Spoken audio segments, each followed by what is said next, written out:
आरक्षणासाठी मनोज जरांगेंचं पुन्हा एकदा आमरण उपोषण सुरू झालंय।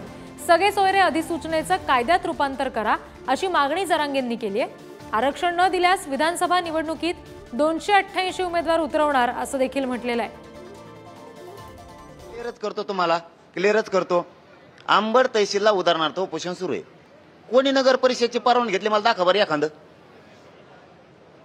जालना कलेक्टर ऑफिसला एखादा आमरण उपोषण चालू किंवा आंदोलन किंवा मोर्चा आहे, इथं मोर्चा आणावा किंवा उपोषण आमरण करायचं, कोणी नगर परिषदेची परवानगी घेतली मला दाखवा बरं एखादी। तसं मला इथं माझ्या जातीसाठी उपोषण करायचंय, असं कुठं झालंय का की ग्रामपंचायतची परवानगी घेतली? काय संबंध आहे? काहीच नाही। पण त्या गावकऱ्याचंच मोठेपण म्हणावं लागेल की ग्रामपंचायतनं बी पाठिंबा दिला, ठराव घेतला, मोठेपण म्हणावं लागेल। आणि सगळ्या जाती धर्माचे लोक इथं एक येतो, सह्या घेतल्यात म्हणता आम्ही तर ते ठरावाचा वेगळा विषय। मी तर म्हणलं होतं बैठक घेऊ नका, ठराव घेऊ नका, पण आता काय माहिती आली तुमची मला नाही माहिती। चालू असतं थोडं थोडं राजकारण चालू आहे। तुम्ही जे म्हणता ते चालू असतं, मी त्याच्यात लय ध्यान नाही दिलं आणि देणार बी नाही। मला त्याच्यावर काही बोलायचं नाही, ज्याचं त्याचा विचाराचा भाग येतो, त्याच्यामुळे ते काय मनावर घ्यायचं नाही।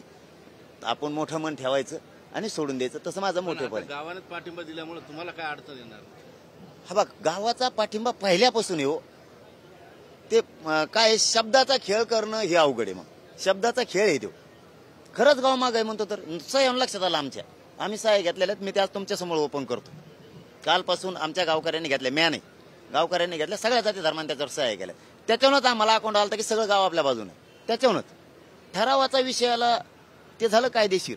पण मी का नाकारतो तर त्याचं कारण असं आहे, कुठं उपोषण करताना कोणत्या नगर परिषदेची परवानगी घेतली? तहसीलला बसताना।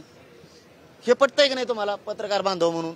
नाही घेतलं तसं ग्रामपंचायत घेतली। काही लोकांनी निवेदन दिलं होतं, त्यातली काही लोक तुम्हाला येऊन भेटले आणि त्यांनी तुम्हाला काय सांगितलं? नाही बाबा म्हणे ते जाऊ द्या, मला ते बी नाही काढायचं। नाही पण बोललं पाहिजे, नको ते बी नाही काढायचं। पण गावकऱ्यांचं मनापासून आभार, सगळे जाती धर्माचे गावकरी सोबत आहेत। हे विरोध बहुमत हे चालूच असतं, पण गावकऱ्यांचं, अंतरवाली ग्रामस्थांचं मनापासून, सगळ्या जाती धर्माचं मनापासून आभार, धन्यवाद। निश्चितपणे आपण या ठिकाणी बघितलं